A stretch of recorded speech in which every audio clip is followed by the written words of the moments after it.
নাহমাদহু অনুসল্লি আল্লাহ রাসুলহিল করিম আম্মাবাদ। প্রিয় বন্ধুরা, স্বাগত জানাই আজকের ব্যতিক্রমধর্মী একটি রাজনৈতিক ব্লগ ভিডিওতে। আপনাদের সকলের প্রতি আমার আন্তরিক সালাম। আসসালামু আলাইকুম ওয়া রাহমাতুল্লাহ। আপনারা দেখছেন নীলফামারী ৪ নং আসনের কিশোরগঞ্জ তথা সৈয়দপুর উপজেলার জামাত এমপি মনোনীত পদপ্রার্থী হাফেজ জনাব মোন্তাকিম ভাইয়ের সাথে আজকের ব্লগটি আপনাদের সাথে শেয়ার করতে যাচ্ছি। তাই সাথেই থাকুন এবং দেখতেই থাকুন মোন্তাকিম ভাইয়ের সাথে আমার আজকের বিশেষ এই ব্লগ। ভাইসহ একখানে চা খেতে বসে পড়লাম আনোয়ারমারী কলেজের দুলাল মামার দোকানে। বেশ কিছু গল্প এবং হাসি ঠাট্টা অনেক কিছুই ভাইয়ের সাথে শেয়ার করা হলো। একটু পরেই ভাইয়ের সাথে হয়তো তার রাজনৈতিক প্রতিশ্রুতি এবং ভাষণ প্রদান করবেন, যা আপনাদের সামনে অবশ্যই উপস্থাপন করা হবে। ভাইয়ের একটি কথা বিশেষভাবে খুবই ভালো লাগলো, তা হলো এই 6 মাস আগে জামাত মনোনীত এমপি হিসাবে ওনাকে ঘোষণা করা হয়েছে, কিন্তু উনি জানতেনই না যে তিনি নীলফামারী ৪ নং আসনে নীলফামারী তথা কিশোরগঞ্জ উপজেলার এমপি জামাত হিসাবে মনোনীত হতে যাচ্ছেন এবং মাঠে নামবেন। যাই হোক, ভাইয়ের প্রতি শুভকামনা এবং দোয়া থাকলো। শুকরিয়া জ্ঞাপন করি সেই মহান রবের দরবারে যে রব্বুল আলামিন আপনাকে আমাকে স্বাভাবিক সুস্থ রেখে প্রাণপ্রিয় দিনী সংগঠন শহীদি কাফেলা বাংলাদেশ জামায়াতে ইসলামী রাহমাতুল্লিল আলামিন জানিত আদর্শ বাস্তবায়ন করার ধন্যবাদ কৃতজ্ঞতা জানাতে চাই। স্যার আমাদেরকে তার কলেজের মাঠে বসার ব্যবস্থা করে দিয়ে আমাদেরকে কৃতজ্ঞ করেছেন। এজন্য আনোয়ারমারী ডিগ্রি কলেজের প্রিন্সিপাল, প্রফেসর বৃন্দ, অন্যান্য শিক্ষক বৃন্দ সহ সকল স্টাফকে আমরা মোবারকবাদ জানাই। আরো মোবারকবাদ জানাই আনোয়ারমারী ডিগ্রি কলেজের এই মাঠে আমরা ৯ নম্বর ওয়ার্ড শুধু না, এদিকে মেঘালী, এদিকে আলমডি ভিতরের সকল এলাকার মানুষ আমরা মিলিত হয়েছি। আমরা আজকে যে কারণে মিলিত হয়েছি, বাংলাদেশ জামাত ইসলামী কিশোরগঞ্জ উপজেলা নীলফামারী ৪ আসন এর নমিনি মুখ থেকে কিছু কথা শুনতে চাই। শুধু তাই নয়, আমরা শুনতে চাই আগামী দিনের যে বাংলাদেশ, সেই বাংলাদেশে আমাদের অবস্থান কি হবে, সেই বাংলাদেশে আমরা আমাদের কোন অধিকারগুলো সবার আগে ফিরে পাব এবং এই অধিকার আদায়ের ক্ষেত্রে জামাত ইসলামী কি কাজ করতে চায়। আমরা আনোয়ারমারী ডিগ্রি কলেজ এখানে যখন ঢুকলাম, কবিরাজের হাট থেকে আসতেছিলাম, তার আগে রণচণ্ডী বাজার, আমাদের আনোয়ারমারী ডিগ্রি কলেজ থেকে রণচণ্ডী বাজার পর্যন্ত যাওয়ার রাস্তাটা অত্যন্ত দুঃখজনক। ঠিক না ঠিক? আমাদের 12 জন এমপি ভাই ছিলেন, 12টা সরকার পেয়েছি, আমরা এই রাস্তাটা করতে পারি নাই। পারছি? 1 কিলোমিটার রাস্তা করতে সুন্দর করে 1 কোটি টাকার বেশি লাগে না। আমরা, আপনারা যদি সাথে থাকেন, দাঁড়িপাল্লা মার্কাকে সমর্থন দেন, আনোয়ারমারী থেকে কবিরাজের হাট হয়ে আমরা রণচণ্ডী বাজার পর্যন্ত আমরা সুন্দর একটি প্রশস্ত রাস্তা অগ্রাধিকার ভিত্তিতে আমরা আগে বানাবো ইনশাআল্লাহ। আমরা রণচণ্ডীর মানুষ, আমরা আমাদের স্বাস্থ্য সেবা থেকে বঞ্চিত। আমাদেরকে স্বাস্থ্য সেবা নেওয়ার জন্য এখান থেকে রংপুর শহরে যেতে হয়। আমাদের ইউনিয়ন স্বাস্থ্য কমপ্লেক্স আছে, সেইখানে ডাক্তার বরাদ্দ আছে, কিন্তু সেইখানে আপনারা এখানে যারা আছেন বলেন তো, কোন একজন এমবিবিএস ডাক্তার এই আমাদের ইউনিয়ন স্বাস্থ্য কমপ্লেক্সে আমাদের হাতে নারীটা কি কোনোদিন দেখছে? বলেন দেখছে? দেখে না। কিন্তু ভাইরা আমার, এই ইউনিয়ন স্বাস্থ্য কমপ্লেক্সে কমপক্ষে 5 জন এমবিবিএস ডাক্তারের পদ আছে, চাকরি আছে, কিন্তু মানুষ নাই। আছে? এমবিবিএস ডাক্তার দেখেন, এমবিবিএস ডাক্তারও নাই, ঔষধও নাই, এগুলো গেল কোথায়? প্রতিটি ইউনিয়নের জন্য মাসে 1,00,000 টাকারও বেশি ঔষধের ব্যবস্থা থাকে। কিসের ব্যবস্থা থাকে? ঔষধ। আপনাকে ইউনিয়ন স্বাস্থ্য কমপ্লেক্স থেকে প্যারাসিটামল ট্যাবলেট পাচ্ছেন কেউ? পান না।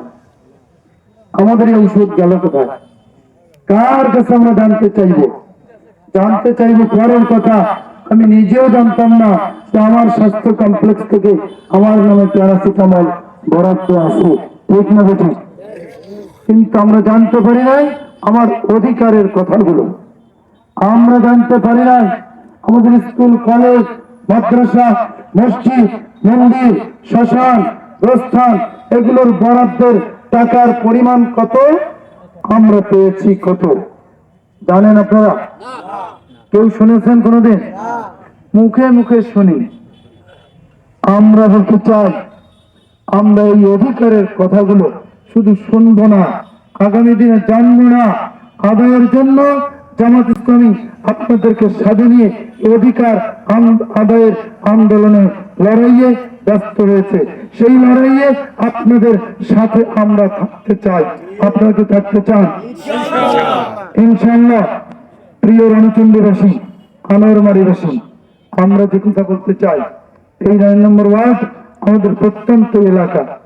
এই এলাকায় কোন এমপি, কোন চেয়ারম্যান, ইউনিয়নের চেয়ারম্যানও আসতে চায় না, উপজেলার চেয়ারম্যানও আসতে চায় না, আমাদের উপজেলা নির্বাহী কর্মকর্তা ওসি মহোদয় কেউ আসতে চায় না। আমরা বলতে চাই, প্রিয় রণচণ্ডীবাসী, 9 নম্বর ওয়ার্ডবাসী, এই কিশোরগঞ্জ, বদি, উঁচাবদি, নিচুবদি সব এলাকার মানুষ, আমরা আমাদের সমস্যা, আমাদের অধিকার শুধু জানবই না, আমরা আমাদের এই ডিগ্রি কলেজ মাঠে বসেই আমাদের সমস্যা আমরা সবাই মিলে সমাধান করব ইনশাআল্লাহ। এখন সমস্যা সমাধান করতে গেলে উপজেলা নির্বাহী কর্মকর্তা কি আপনার কথা শুনবে? আমাদের থানার ভারপ্রাপ্ত কর্মকর্তা আপনার কথা শুনবে? কিন্তু যদি একজন সযোগ্য এমপি পান, তার কথায় আমরা উপজেলা নির্বাহী কর্মকর্তা, আমাদের কিশোরগঞ্জ থানার ভারপ্রাপ্ত কর্মকর্তা, তাদেরকে এই মাঠে বসিয়ে আমাদের কথাগুলো আমরা শোনাবো, এখানে বসে আমাদের সমস্যা সমাধান করে নেব। এটা কি চান? সেইটা চাইতে গেলেই আমি বলি, 55 বছরে এই কাজটা আমরা করতে পারি না। পারছি? 12 জন এমপি পেয়েছি, এই কাজ করতে পেরেছি না? পারার কারণে আমাদের সমস্যা দিনে দিনে বেড়ে চলছে, কমে না, কমছে। আমরা বলতে চাই, প্রিয় রণচণ্ডীবাসী, প্রিয় 9 নম্বর ওয়ার্ডবাসী, আমরা আমাদের সমস্যাগুলো আমাদের এই ডিগ্রি কলেজের মাঠে বসেই ইউনোকে দিয়ে, ওসি সাহেবকে সাথে নিয়ে, সকল কর্মকর্তাকে নিয়ে এই মাঠে বসেই আমাদের সমস্যাগুলো আমরা সমাধান করতে চাই। আপনাদের কাছে এই জন্য এই দোয়াটুকু চাই, আল্লাহ তাআলা যদি জামাত ইসলামীকে দায়িত্ব দেয়, আপনাদের দোয়ায়, আল্লাহ তাআলার দোয়ায় আমরা এই কাজগুলো করতে চাই। কাজগুলো করতে দিতে চান আপনারা?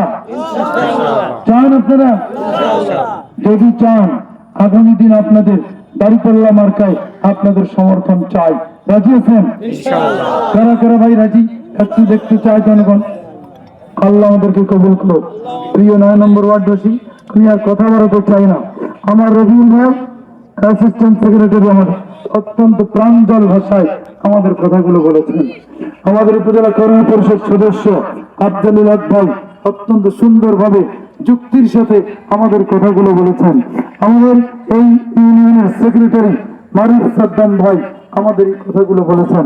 আমাদের এই ওয়ার্ডের সভাপতি মাওলানা তসিরউদ্দিন ভাই আছেন, তাকে সাথে নিয়ে আমাদের এই এলাকায় সব মানুষদের আমরা সরকার বানাতে চাই।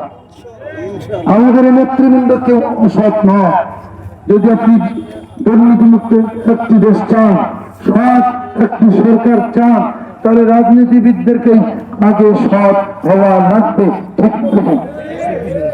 কিন্তু আমাদের যারা রাজনীতি করেন বিভিন্ন দলে, তাদের কোন নেতা, কোন কর্মীকে আপনি কি সৎ পান? বলেন পান? কিন্তু আমি আপনাদের সামনে যে সকল নেতৃবৃন্দ নিয়ে হাজির হয়েছি, আমাদের সব নেতৃবৃন্দ আল্লাহর কসম করে বলতে চাই, তারা জীবনের প্রতিটি মুহূর্তেই সৎ ছিলেন।